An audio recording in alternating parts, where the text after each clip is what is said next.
నర్మదా బచావో ఆందోళన్ అనేది ఏమిటి? ఒక పర్యావరణ ఉద్యమమా, ఆర్థిక ఉద్యమం, రాజకీయ ఉద్యమం, నీటి ఉద్యమం? నర్మదా బచావో ఆందోళన్ అనేది మనకు ఆప్షన్ 1 అండి. పర్యావరణ ఉద్యమం అనేది కరెక్ట్ ఆన్సర్ అవుతుంది. ధారావి మురికివాడ ఈ నగరంలో కలదు.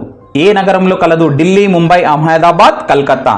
సో సరైనటువంటి సమాధానం వచ్చేసి మనకు ఆప్షన్ 2 అండి. చిప్కో ఉద్యమ లక్ష్యం కానిది ఏమిటి అని చెప్పేసి అంటున్నాడు. సో సరైనటువంటి సమాధానం ఇక్కడ చూడండి, ఖనిజాల సంరక్షణ అనేది సరైనటువంటి సమాధానం అవుతుంది.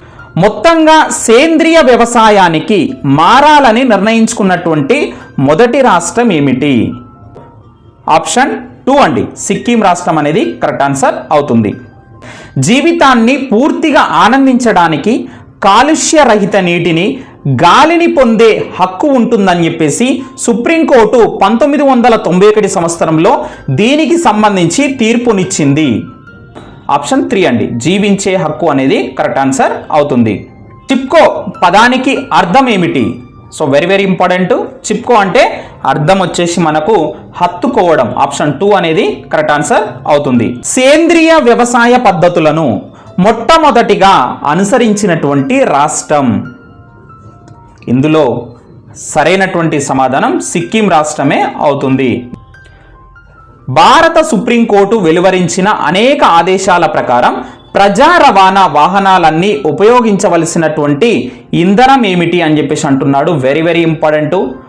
సో ఆప్షన్ 3 అనేది సరైనటువంటి సమాధానం. ఉపయోగించే పురుగు మందులో ఎంత శాతం పురుగు మీద ప్రభావం చూపుతుంది? సరైనటువంటి సమాధానం ఆప్షన్ 1 అనేది కరెక్ట్ ఆన్సర్ అవుతుంది. జలసింధి గ్రామం ఈ రాష్ట్రంలో ఉంది. వెరీ ఇంపార్టెంట్ అండి, ఇలాంటి బిట్సే మనకు ఎగ్జామ్లో అడగడం జరుగుతుంది. సో ఆప్షన్ ఇక్కడ 2 అనేది కరెక్ట్ ఆన్సర్. చిప్కో ఉద్యమం ఈ సంవత్సరంలో ఆరంభమైంది. ఏ సంవత్సరంలో ఆరంభమైందండి? సో కరెక్ట్ ఆన్సర్ వచ్చేసి మనకు ఆప్షన్ 4, 1970లో ఆరంభం కావడం జరిగింది. వెరీ వెరీ ఇంపార్టెంట్, గమనించండి. సహజ వాయువు సిఎన్జి ఇంధనం వల్ల వాయు కాలుష్యం తగ్గిన నగరం ఏమిటి? కరెక్ట్ ఆన్సర్ వచ్చేసి మనకు ఢిల్లీ అనేది కరెక్ట్ ఆన్సర్ అవుతుంది. జలసింధి గ్రామ గిరిజనులు పెద్ద దేవత. సో దీనికి సరైనటువంటి ఆప్షన్ వచ్చేసి మనకు ఆప్షన్ 1 అనేది కరెక్ట్ ఆన్సర్ అవుతుంది. ఎండోసల్ఫాన్ పురుగు మందును అధికంగా వాడిన రాష్ట్రం ఏమిటి? అధికంగా వాడినటువంటి రాష్ట్రం ఏమిటి చెప్పండి? ఎండోసల్ఫాన్ పురుగు మందును. Very very important. ఆప్షన్ 3 అనేది కరెక్ట్ ఆన్సర్ అవుతుంది. భారతదేశంలో డాష్ జిల్లాలో చేతి పంపుల నీళ్లు త్రాగడానికి పనికిరావు అంటే ఎంత శాతం? భారతదేశంలో మరి ఎంత శాతం జిల్లాలో చేతి పంపుల నీళ్లు త్రాగడానికి పనికిరావు అనేటటువంటి క్వశ్చన్. దీనికి సరైనటువంటి సమాధానం వచ్చేసి ఆప్షన్ 4 అనేది కరెక్ట్ ఆన్సర్ అవుతుంది. సుమారుగా 300 జిల్లాల్లో గత 20 సంవత్సరాలలో భూగర్భ జలాలు ఎన్ని మీటర్ల మేర పడిపోయాయి? Very important.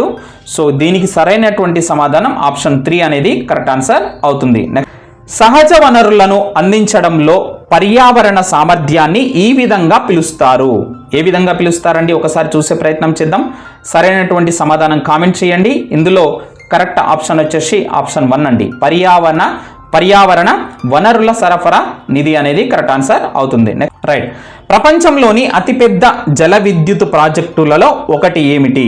ఈ క్రింద ఇచ్చినటువంటి 4 ఆప్షన్స్ కరెక్ట్గా చూడండి. ఇందులో ఆన్సర్ వచ్చేసి మనకు ఆప్షన్ 1 అండి, నర్మదా లోయ అభివృద్ధి పథకం అనేది కరెక్ట్ ఆన్సర్ అవుతుంది. సర్దార్ సరోవర్ ఆనకట్ట వల్ల ఎన్ని హెక్టార్ల అడవి వ్యవసాయ భూమి ముప్పునకు గురి అయిందనమాట? సో ఎన్ని ఎకరాలు? మదన ఆప్షన్ 4 అండి. ఆప్షన్ 4 అనేది కరెక్ట్ ఆన్సర్ అవుతుంది. హరిత విప్లవం తర్వాత ప్రాధాన్యత పెరిగినటువంటి పంటలు.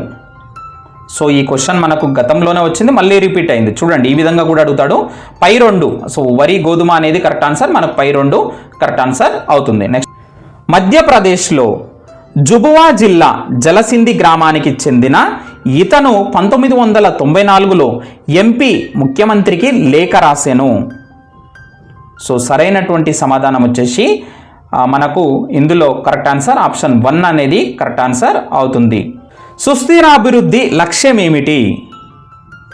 సో ఆప్షన్ చూసేటటువంటి ప్రయత్నం చేద్దాం. సరైనటువంటి సమాధానం వచ్చేసి ఆప్షన్ 2 అనేది కరెక్ట్ ఆన్సర్ అవుతుంది. సైలెంట్ స్ప్రింగ్ పుస్తకం దీనికి సంబంధించినది అని చెప్పేసి అంటున్నాడు. సో దేనికి సంబంధించినది? డిడిటి వాడకం వల్ల కలిగే ప్రభావాలకు సంబంధించినటువంటి చిప్కో ఉద్యమం దృష్టి నిలిపేది. సో దేనిపైన? చెట్లు నరకడాన్ని ఆపివేయడం అనేటటువంటిది కరెక్ట్ ఆన్సర్ అవుతుంది. క్రింది వాణిలో తప్పుగా జత చేయబడింది ఏమిటి? ఒకసారి గమనించండి, వెరీ వెరీ ఇంపార్టెంట్. మనకు ఇందులో సరైనటువంటి సమాధానం వచ్చేసి తప్పుగా ఏది ఉందంటే నర్మదా బచావో అనేది కరెక్ట్ కాదు. సో ఇది కరెక్ట్ ఆన్సర్ అవుతుంది, గమనించండి. పర్యావరణ వనరుల సరఫరా నిధి. సో దీనికి సరైనటువంటి సమాధానం వచ్చేసి ఆప్షన్ 1 అనేది కరెక్ట్ ఆన్సర్ అవుతుంది. 1935 భారత ప్రభుత్వం చట్టం ప్రకారం 1937లో జరిగిన కేంద్ర శాసనసభ ఎన్నికలలో ఓటు హక్కు కలిగిన ప్రజల శాతం ఎంత? So very important. సో ఇందులో మనకు సరైనటువంటి సమాధానం వచ్చేసి ఆప్షన్ 1 అనేది కరెక్ట్ ఆన్సర్ అవుతుంది.